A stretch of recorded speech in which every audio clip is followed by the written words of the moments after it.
Good afternoon and good day wherever you may be joining us from. Welcome to another edition of the Digital Download, which which is is the longest the running longest. weekly business talk show on LinkedIn Live, now officially syndicated on the IBGN radio network. Well done, Adam. Excellent. You've been practicing. It's only taken Good 2 job. years. 2 years, that's all. 2 years. Well, as it happens, we just celebrated the anniversary of our first broadcast. On April 16th, 2021, we ran our first LinkedIn Live event.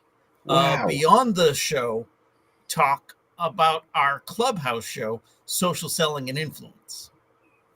And then on April 30th of 2021, we had our first broadcast using the name The Digital Download. 3 years. 3 full years completed. Wow. We're now entering our 4th year of broadcasting. That's exciting. Wow, that's amazing, isn't it? Yeah, which makes us the longest running weekly business talk show on LinkedIn Live. It does, doesn't it? Who knew? Absolutely. Well, who knew? Everybody knew, actually. Everybody knew. Yeah. Yes, exactly. So today, we're transforming organizations via career architecture. We have a special guest, Kayvon Touran, to help us with the discussion. With an extensive background in startups, launching and building several, Kayvon now serves as CEO and co-founder of Zal AI, helping organizations re-image their talent management programs. But before we bring Kayvon on, let's go around the set and introduce everyone. While we're doing that, why don't you in the audience reach out to a friend, ping them, and have them join us? We strive to make the digital download an interactive experience. Audience participation is highly encouraged. Okay, so with that, introductions. Adam, would you kick us off, please? I'd love to. I must say that I'm very much looking forward to having Kayvon on the show. I don't care about what he does. You know, I'm meeting him for the first time, and you saw behind him, he's got loads of guitars hanging up. So we're like brothers. Anyway, I'm Adam Gray. I'm co-founder of DLA Ignite, and I'm delighted to be part of the longest-running weekly business talk show on LinkedIn Live because it's, I think it's an incredible achievement, isn't it? 3 years of doing this. Absolutely. It's my favorite part of the week. It's that virtual water cooler talk. And that's really what started it. As we were all in lockdown, we were looking for ways to connect with others. And that's what brought us to Clubhouse, which eventually brought us to this platform. And now, even though we're back in person for so many things, there's still a great amount of virtual events taking place. And I like the fact that we're facilitating some of that too. So thank you, Adam. Welcome. Bertrand. Yeah, I am somehow the newbie on that show. It's only my 4th one. That's why I haven't had time to practice as much as Adam did, and therefore I don't even try it. But you're on the clock. You have 2 years. Here. I will practice, and sometime soon I will be able to join the first sentence. So my name is Bertrand Godillot. I'm French, based in Toulouse, South France, and I am leading Odysseus & Co, a DLA Ignite partner. Excellent. And I'm very glad to be here on Fridays. Welcome. And myself, I am Rob Durant, founder of Flywheel Results, a proud DLA Ignite partner. And I like to say, I help startups scale. As I said, this week on the Digital Download, we'll speak with Kayvon Touran, CEO and co-founder of Zal AI. Without further ado, let's bring him on. Kayvon, good morning and welcome. Hello, everyone. Thanks so much for having me. It's a pleasure to have you here. So why don't you start off by telling us a little bit about you and how you got here? Yeah, so It's been about 10 plus years of working in early stage technology startups and loving the ability to have autonomy and I guess more say in the direction of a company, given its size and stature, but feeling like there was always something missing when it came to having transparency and structure around growing my career. And it's a tricky thing to strike a balance of, right? Especially when we're talking really early stage companies that are fighting for product market fit and just to stay alive, to then think of their employees. Um, but but it's something that has been really inspiring to me. And I spent the last 5 years working in education technology and seeing, what great education can do to someone in terms of helping them upskill, reskill for their career and the trajectory that can have for their career path. And so I kind of stumbled across this opportunity and found two amazing co-founders. And we decided to take the plunge together to start Zal AI. So that's a really, really high level of sort of how we got here. And I'm happy to go deeper and talk about all of it. Excellent. Well, we're glad to have you here. Thank you. Yeah. Let's start with a foundational question. What do you mean when we say career architecture? Yeah, that's a good question. It's this idea of thinking of, for example, a job description and thinking about the building blocks of that job description and what it means to be sort of requisite with that role. And so when I talk about career architecture, I'm talking about, let's take a job description. Let's parse that out for all the skills and competencies, the building blocks of what will make someone successful in that job. And then let's think about those skills and competencies as it relates to the laddering and the levels within a career path at an organization. And the power of thinking in terms of that and thinking more in terms of like a skills-based organization is not just in terms of how talent management can work, right? By having someone say, look, here are the skills and competencies that I'm really good at, and here are the ones I'm interested in learning, and how do I bridge that gap with learning and development, but also in terms of hiring and making sure that the person that you're hiring isn't just someone who's coming in based off of the title of the job, but actually understands the roles and responsibilities of that position based on the skills that they need to exemplify and express to be successful.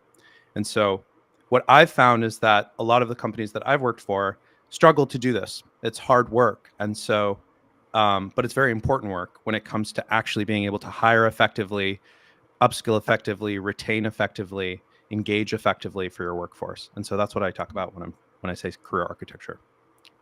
Excellent. I heard you say a skills-based organization. We have a LinkedIn Learning subscription. Isn't that enough? Yeah. I've got no disrespect to LinkedIn. I mean, I've got issues with LinkedIn Learning. Look, like I think, and it's funny because I've worked at a number of companies that have given me that line, Rob, where it's like, oh, you want to become, you're a salesperson and you want to become a senior AE, or you want to become a manager of, like, did you check out LinkedIn Learning? We've got a subscription. It's like, go hunt in the cavern for, go look through the cacophony of noise to figure out which course is relevant for you. And oh, by the way, there's no way of really actually understanding if after you've taken that course, you can now, do the thing that you learned, and your manager doesn't care because they didn't actually watch that. They didn't have any part of picking out what course you should take. And it just all feels kind of like lip service, honestly, when it comes to something like that. That's been my experience. And I think some organizations do a better job of curating large platforms like that.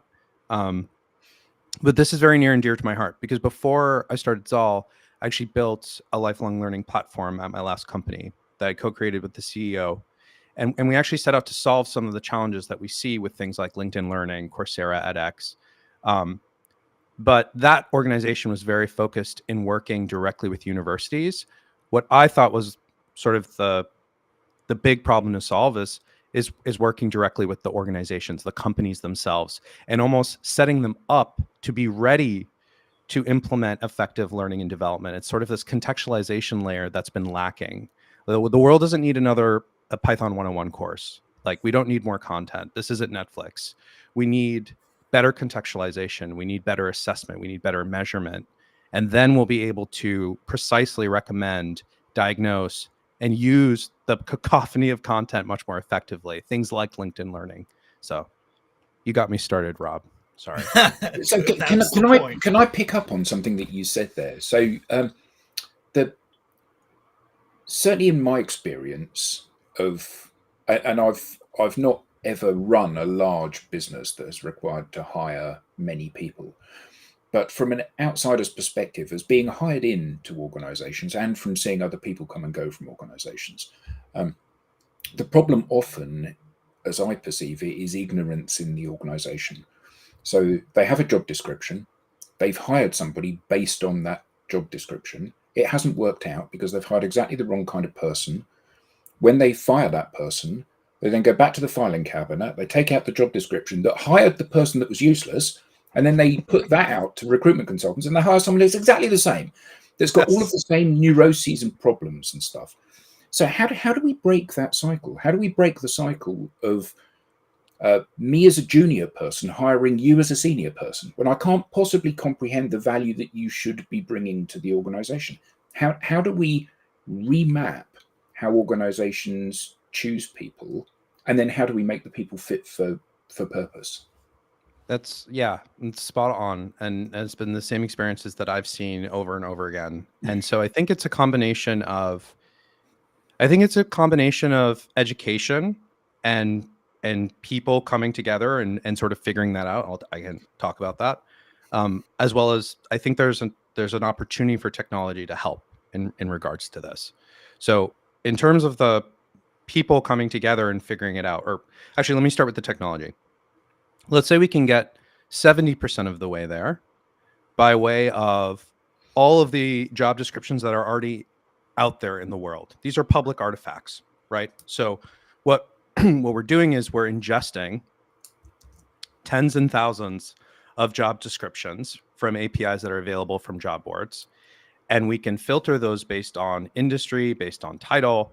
And what we're basically doing is we're averaging them, and we're making them as close as possible to an organization like yours to give you an average of, here's the skills, competencies, the things that you basically want as building blocks that represent the person that you're looking for. But that, in my opinion, only gets you, let's say, 70% of the way there. And that might even be generous. The rest of that is then, how do you bring together a hiring manager, maybe even the colleagues who are on that team, the people who are actually on the ground floor doing the work, maybe one individual in your company who's really, really good at the thing that you want to replicate, and an HR person, and collaborate on that and say, is this the right thing? Is it actually this skill? And what do we mean when we talk about this skill? And what's the expression of that in terms of behavior? And so that's been a process that's also very messy, typically, if it's even done at all. It's like some bad, combination of slides and spreadsheets. And so both of those things are workflows that we've incorporated into how we like to think of career architecture at Zoll, and how we try and help companies go through that process, because the process you described is exactly right. And I just want to add this too, because I think it's really important, and it's a mistake that I've made earlier in my career. It's a great quote. It's this idea that I think a lot of entrepreneurs get caught up in this idea that technology solves problems and they're out there and they're pushing technology. I really subscribe to this idea that technology scales solutions, right? The thing that we're trying to solve for is that, like, when people come together and they're educated in this process and they have the time to dedicate to doing it, and they can wrangle together all the minds in their organization or outside knowledge to get this job done, it can be accomplished. So then the question is, how do we make that easier, and how do we streamline that with technology? And that was one of the things actually that got me really excited, that we have the ability to do this, and that we could help a lot of people at sort of the nexus of this problem. Because once you're able to do that, you can hire more effectively, you can train more effectively, you can retain, you can engage, all of the stuff that we love when it comes to great people management. So I was just making a note of what you said there. Technology doesn't solve problems, it scales solutions.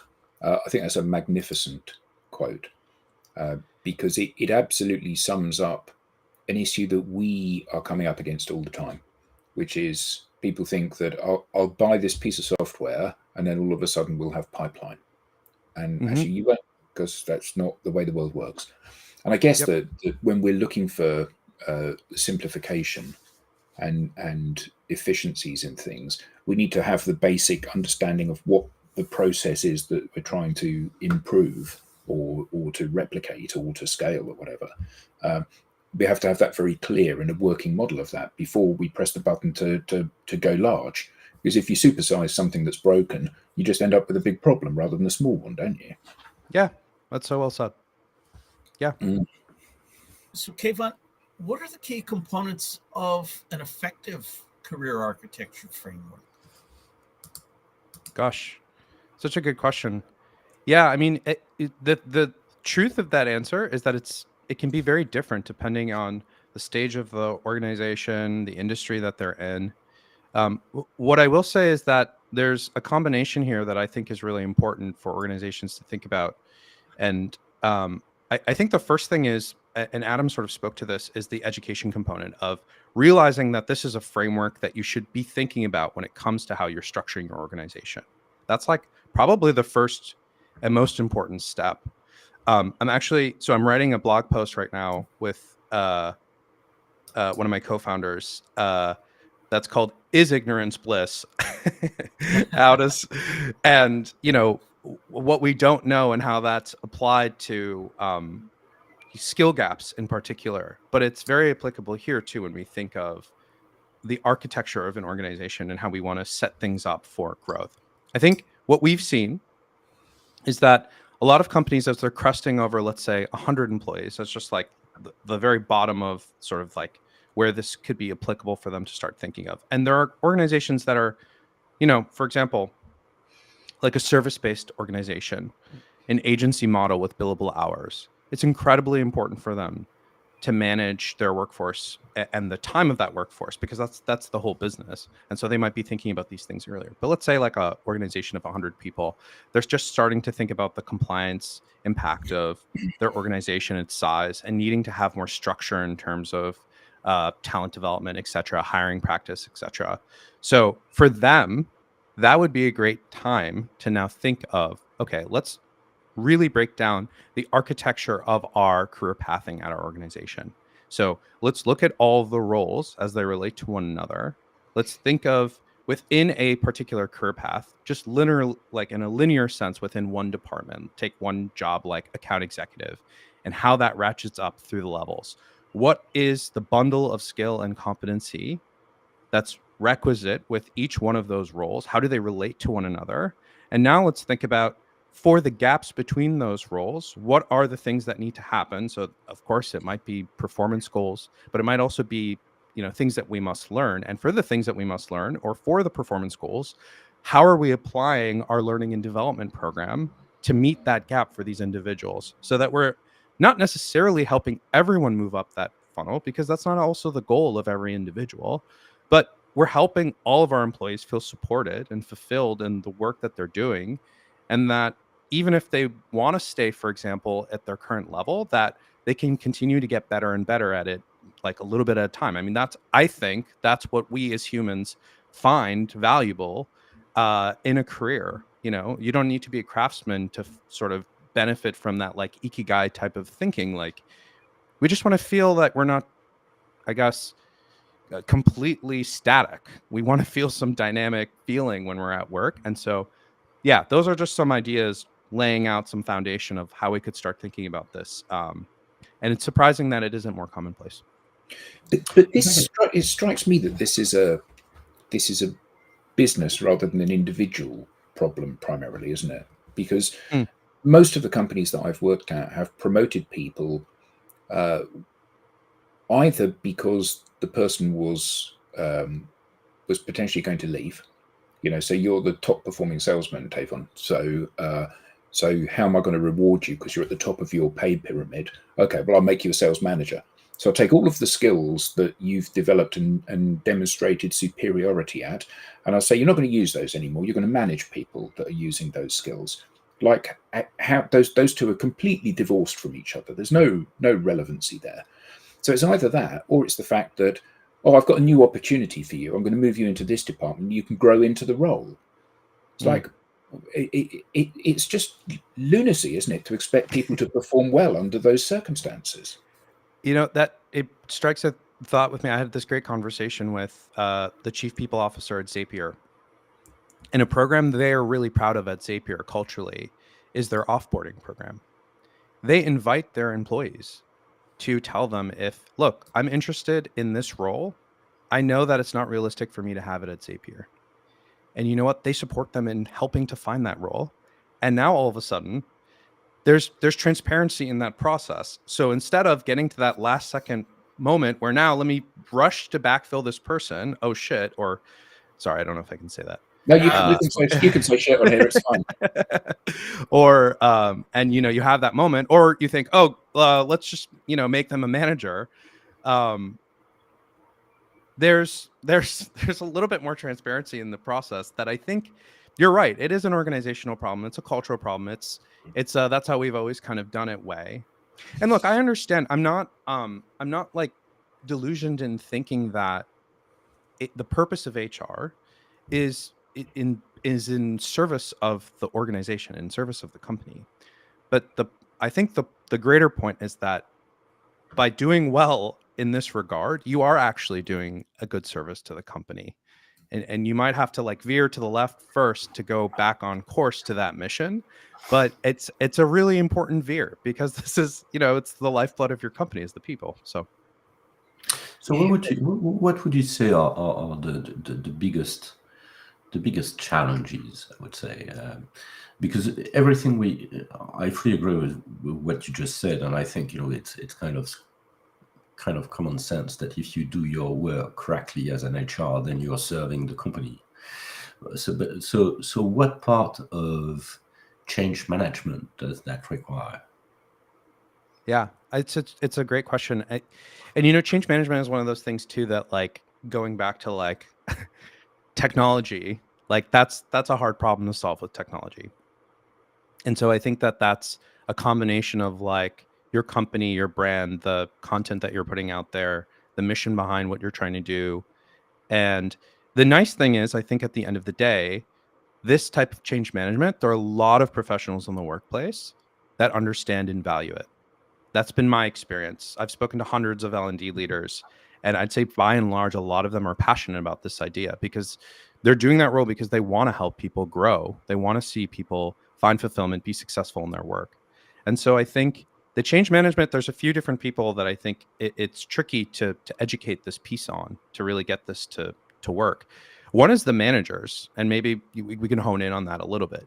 I think a lot of managers don't understand the value of this work, which is ironic because it's to their benefit. And it's weird because I felt this experience myself. So I was, let's say, I was a product manager at my last company. I went to my boss and I sort of said, look, I'm interested in becoming a senior product manager. And I would get this hand wavy response of, well, you show up and you work hard. And that drove me insane, because I was like, look, we're investing in LinkedIn Learning. We're investing in coaching. You give me a $2,000 education stipend, but there's no direction on how to use all of these resources to actually demonstrate that I have done those things and that I'm ready for that next step. But what was, I guess, not funny, it gave me pause when I became a manager, and then I had my team members coming up to me asking me the same question. I found myself doing the same thing because the company hadn't actually taken the time. And look, I'm blaming the company. I blame myself in this process too now, right? But I would go to HR and say, look, I've got a product manager. He's really talented. He wants to become a senior product manager. That's the next rung. He's young and he's hungry, and like, this is what he's focused on, and I don't know what to tell him. What do I tell him? And they're like, well, we haven't really figured it out, and it's really up to you as the manager. So if you work really hard and come in on yeah, clock in. So there's this alignment that needs to happen with HR, right, and the department managers, and really first laying down this architecture, this infrastructure to enable this type of progression. Where on HR side, they don't feel, look, yes, he is talented, but they'll give me some excuse like, well, he's too young. It's like, okay, well, then that sounds like there's some criteria around experience in the role. Is there a 2-year mandatory experience in the role? That's fine, but let's just say it. Like, why why does it have to be off the cuff? Like, it's not It's doing so simple when you say it Yeah. like this. It's because you were saying about the kind of, well, you just work really hard and you show up and all of that. I'm reminded of that fantastic meme about where the boss turns up in his brand new Lamborghini and one of his employees says to him, "Oh, fantastic new car, brand new Lamborghini." And the boss says, "Well, if you work really hard the whole year, I'll get another one next year." And it's kind of like completely missing the point of the question, isn't it? Right. Exactly. So yes. So I think there's a fundamental sort of change management conversation that needs to happen between department managers, who probably, honestly, a lot of them are pained at this point because they've dealt with this. They've probably gotten to the point in their career where they got to that point dealing with all of this BS, but they're like, this is kind of how the world works to a certain extent, which is sad because I know a lot of managers also who take a lot of pride in helping their team develop. But the fact of the matter is a lot of them feel, overworked, like they're too busy working in the job than like helping support their team in some capacity. Or another thing that I see is a lot of managers who are basically like rogue, coming up with these complicated, almost like obfuscation. Like they're coming up with all this structure and things and like, well, you hit this milestone, you do this progression, then we can make a case for you. But it's like, yeah, but like, why not establish that with HR so that there's actually some validity to it? Because I've also seen that backfire. And the person does all those things, and then it's like, well, actually, I don't have the There's no authority. job for you. Yeah, there's no job for you, right? So it's one of those things that you're totally right, Bertrand. There's a big element of change management, but I don't think it's so difficult. That it feels solvable. So. I heard you reference Zapier and something really out of the ordinary, and it prompted a thought. How can an organization leverage training and development, career pathing, and so on as part of its brand? Yeah, it's such a great question, Rob. Like, it's surprising because for me, my thinking is like looking at the market, and again, like my experience, truthfully, is like very focused on like tech. So because that's been like the industry that I've worked in. When I think of like what this market has looked like in terms of benefits and people, like let's think about these trends. Like Google introduces like and let's use them as like the obvious example. Like think of all the benefits they introduce for their people, the beanbag chairs and the like incredible food that's available to the staff and the incredible medical, on and on and on and on, kind of like a gold standard.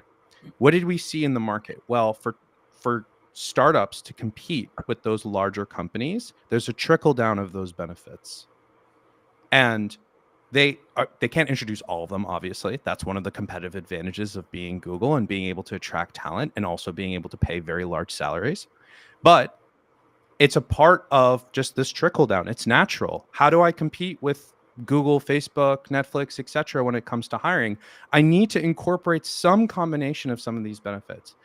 I would argue that the career pathing and the talent management that those larger organizations offer and the structure they offer, and they are very structured and they do have good career pathing benefits, that there's going to be a trickle down over time to smaller companies that feel like they need to have this to be able to compete, because I believe it's a benefit that employees are going to demand. I think it's a generational thing as well, with the younger generation coming into the workforce. I think that we've been thinking about this for a long time also, from especially younger workers coming out of a university system where they're used to having guidance in terms of the things that they need to work on and improve on, and then finding themselves in the workplace and it's like a wild west. I just think there are just too many things kind of connecting there that this is going to be really important for all companies to really think about and adopt. And to your point, I think it could become a big part of someone's brand. And it is at companies like Zapier, right? Because they're very open about things like their offboarding program. And it's incredible. I mean, think of how that would make someone feel when they're considering to work at a company like Zapier instead of a company like Google. And a company like Zapier can attract that type of talent, right? Because they have this kind of consideration for their people.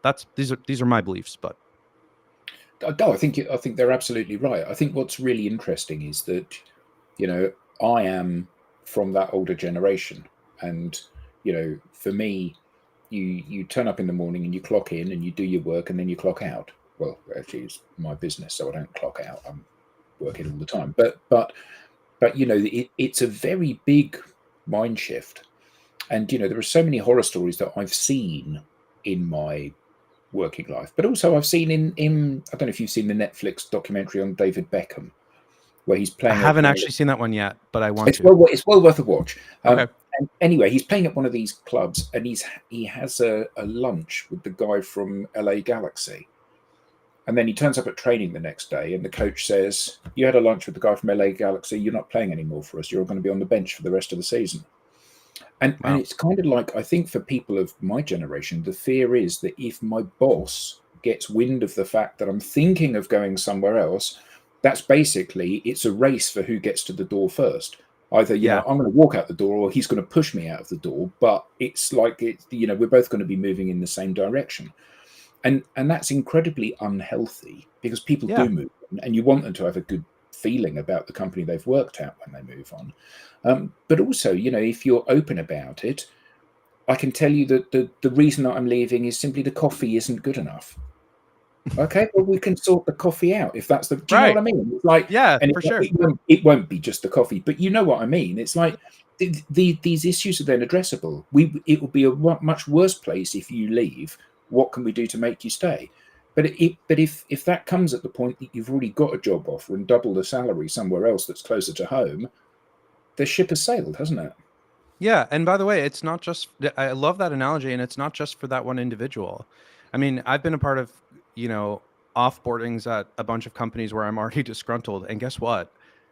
Do you think at that moment I'm gonna, give my best, most honest, transparent feedback about what I didn't like about the culture? No. But if there was this level of transparency in the process, would I? Absolutely.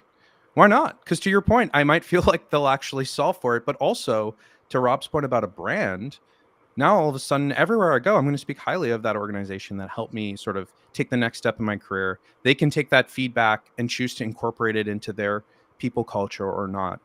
It just makes so much sense. But it's interesting because, from my perspective too, sometimes I have to be mindful of who I'm speaking to and almost gun shy of, should I be pushing on ideas like this? This is a pretty big seismic shift for a lot of people to consider, to think about in terms of how to structure. Because you're right, it's just sort of how things have been done for so long. But you can't get a little bit pregnant, can you? You've got to set the expectation of where you're going. This is what we're trying to achieve, and actually the change starts now.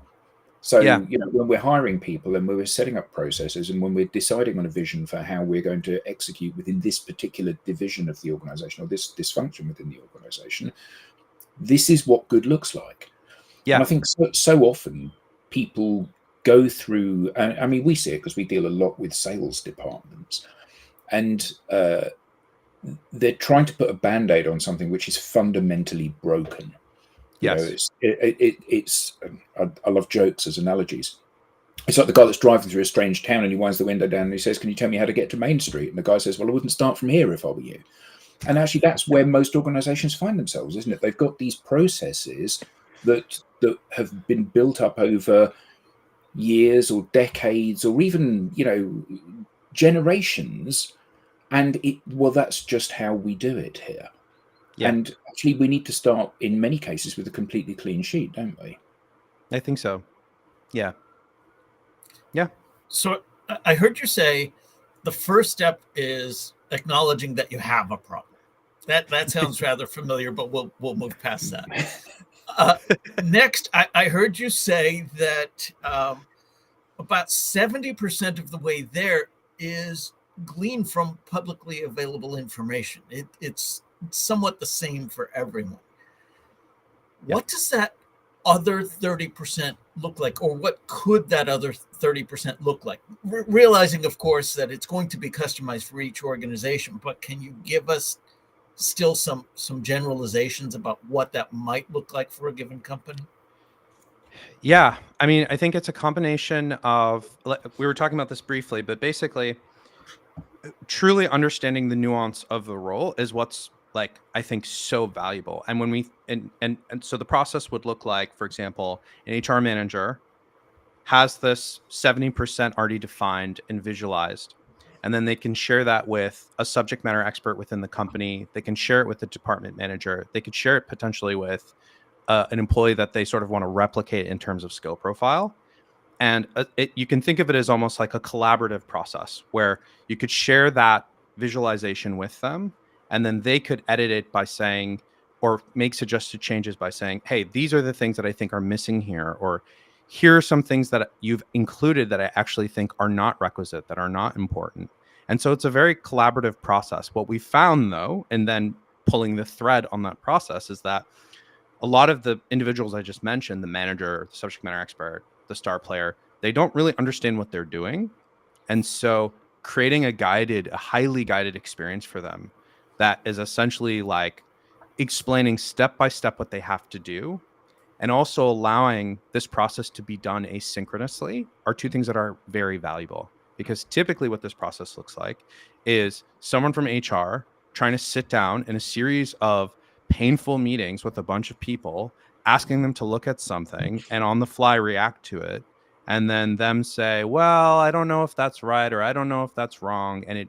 And so it doesn't the whole thing becomes more painful than it has to be. And so we just created a series of workflows and collaboration software that makes that process a lot easier. At least that's what we think makes that process easier. But again, the way to solve for that is it comes down to people and taking time. It's just a matter of, a lot of organizations don't have the know-how, or they don't have the time to do it. And so we help facilitate that with software. I love that you said the top performers, because my experiences with Fortune 50 organizations, all the way down to startups of a handful, is typically, well, first of all, if it's not already using 100% of the publicly available information, oh, it worked here, it must work there. Even if they do start to customize it, what they'll do is they'll reach out to, do you have any friends or family that want to work here? Well, right. We don't like how you're working here. Why would we want to hire more of you? So, or, yeah. You said, let's take a look at some of the top performers. But again, you said these top performers very often don't know how they do it. Yeah. It's that, what is that? Unconscious competence. So it's about mapping these My old things drinking out. buddy. Yeah. So we map these things out, and I think this is a critically important step that organizations miss. We teach the hiring managers how to screen for the things that we're looking for. Yeah. And this is where I've brought academia into the workplace on more than one occasion. I never knew about this thing called rubrics. They were things my kids brought home for their homework and projects and whatever. And then I started teaching in public schools, and not only do I get it, I love it, but it was locked in academia. I was using this to show my frontline managers, here's an example of what good looks like. Here's what great looks like. Here's something that we want to avoid. And as you're speaking with somebody, simply tick these boxes so that after the fact, you don't have to simply go with your gut. Oh, I really liked the way they talked. No, what you really liked was they asked you questions so you could talk. They didn't tick off any of these boxes. Well, I love that you're talking about rubrics, because another really important piece of this puzzle is how we actually measure and assess people's skill development, or also abstracted, how do we measure and assess the requirements that are sort of, like the architecture piece, or for example, help someone take that architecture and apply it to for example, like a series of interviewing questions that are relevant. And this is where we found a really incredible application of generative AI. So one of my co-founders, Dr. Stephen Koslin, 30 plus years at Harvard faculty doing research on the science of learning and sort of what's going on in the brain as we learn things, has developed this really interesting way of using large language models to create simulation training. And it's something that we're really, really excited about in terms of how it fits into this puzzle. Because we can talk about, how do we structure things appropriately, right? Like we were talking about at the beginning of the conversation. We could talk about how do we build career pathing off of it. And the way we think about that is quite simple. I'm an employee now. I can upload my resume. I can parse that for the same skills that were being used by the HR person to determine the relevant competencies and skill structures for the role. And now I can show you, look, here are all the potential career pathways that you might be interested in the company based on the foundational skills that are relevant for you to be in that role. The point isn't to like have someone jump ship into something totally different. The point is that they say, this is what I'm interested in. And now it's transparently there for them and their manager to see. And look, that's also there to spark a conversation. Maybe Jimmy wants to be a manager, but guess what? Like, he's got a lot of stuff to work on. And oh, by the way, he's not been doing so great in his current role.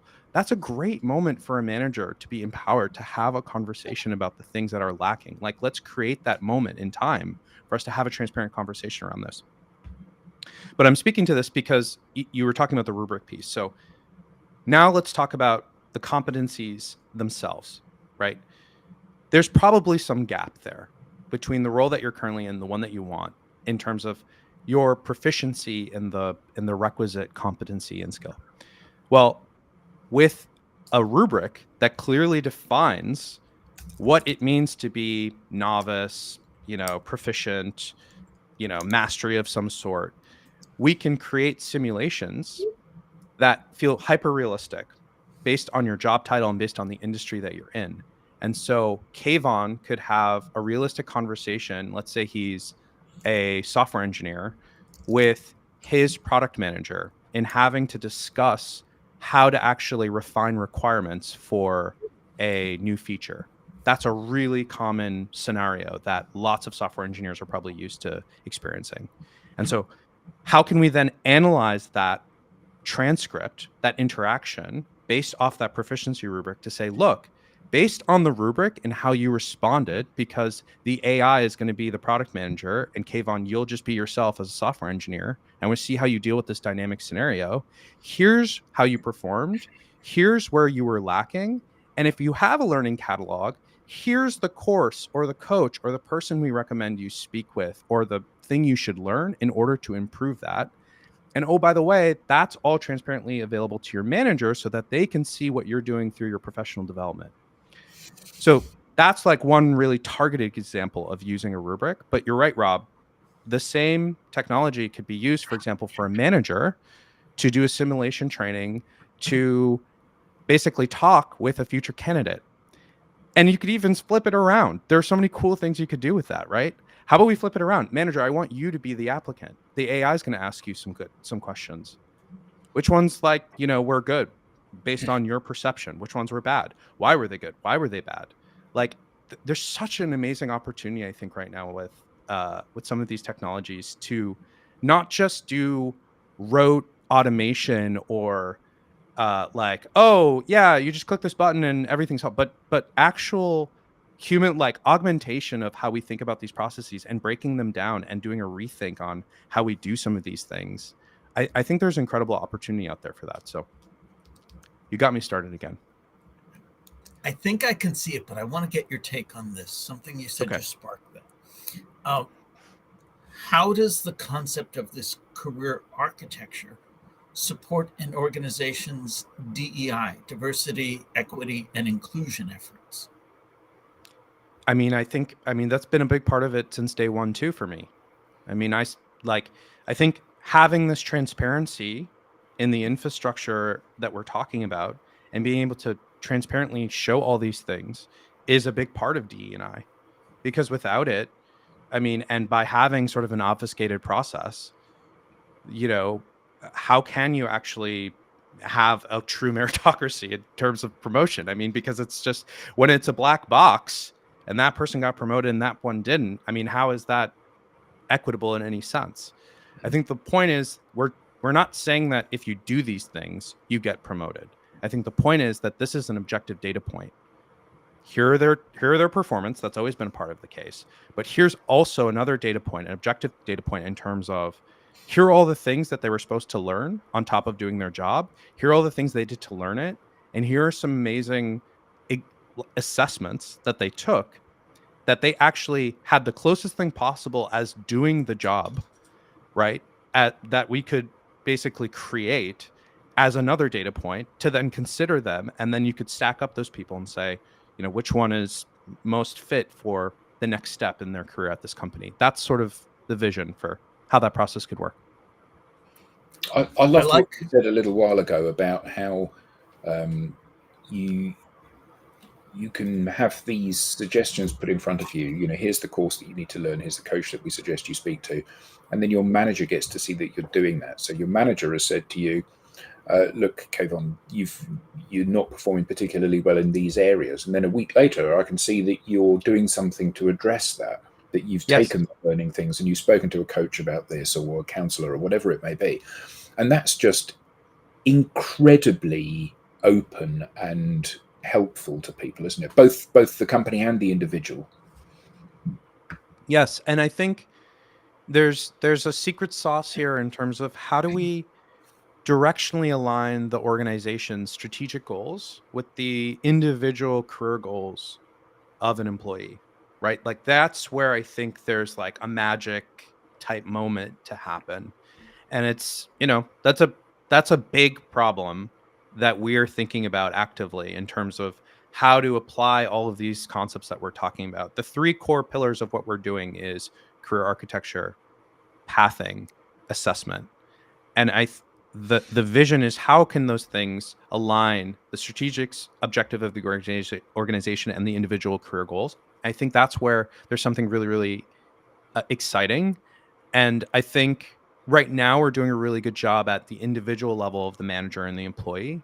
But I think there's more that we can do that gets really exciting. So, yeah, because I guess that the objectives of the organization are profit, shareholder value, shareholder dividends.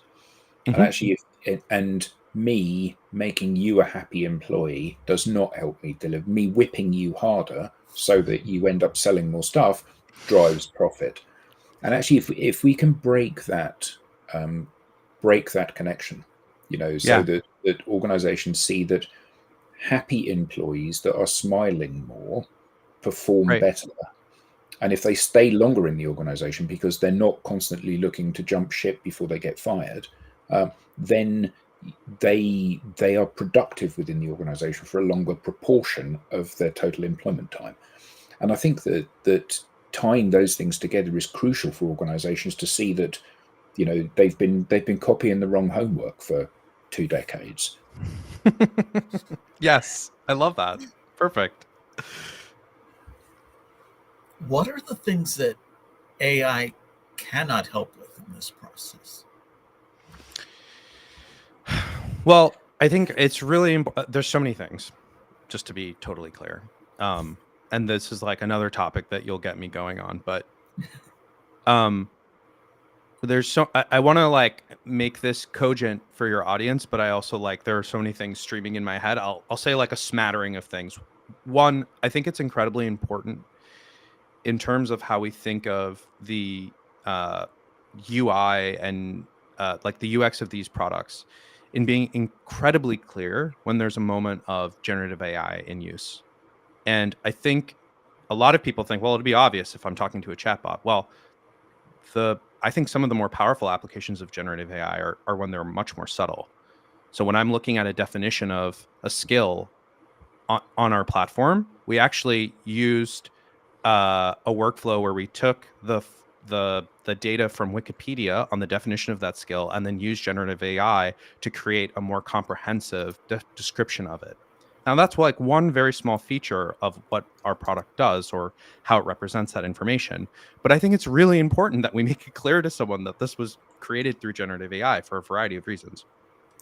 So that's one thing. I think AI's limitation is that, as we know, there's a level of hallucination, there's a level of discrepancy in what the output is. And so we need to be like really apparent, and therefore we need to be apparent to the end user about like when we're using generative AI. So that's like one of the things that I think is a big limitation.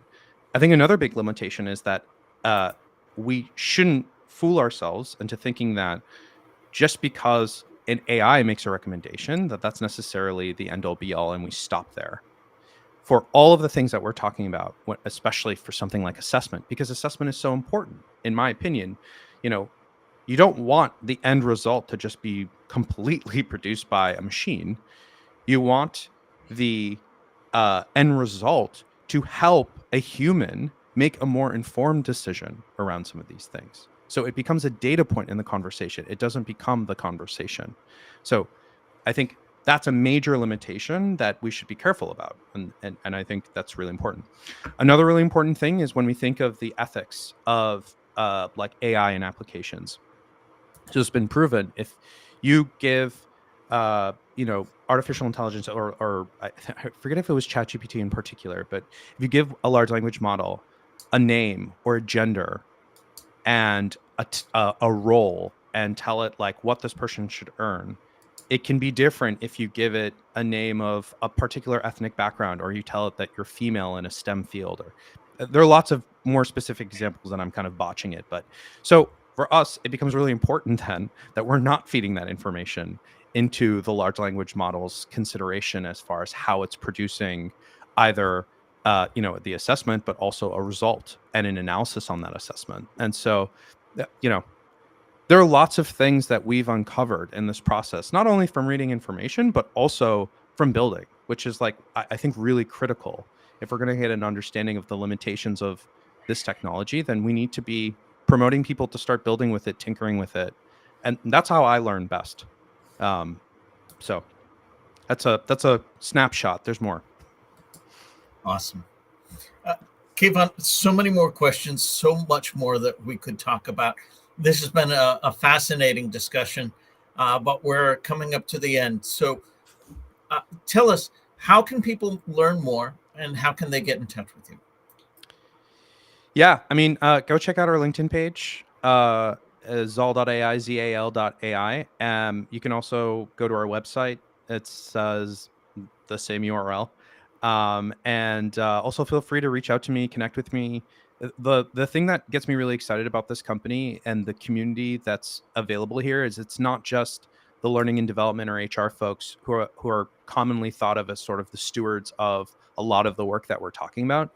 This is work that affects almost everyone in the workforce, right? So if you're an employee that's been frustrated by this process, if you're a manager that's been frustrated about professional development and upskilling their team, I would love to talk to you. I think it really energizes me to hear from these individuals because that's honestly one of the big things that keeps us going and keeps us excited about what we're doing, because we get to think and feel the impact that it can have in the workplace. So yeah, feel free to reach out to me. I'm an open book and I love talking to people. So yeah. Excellent. If you have something to say, we want to hear from you. You can scan the QR code on screen or visit us at digitaldownload.live and fill out the Be Our Guest application form. On behalf of the panelists, to our guest Kayvon, to our audience, thank you all for being a part of the longest running weekly business talk show on LinkedIn Live. Until next time.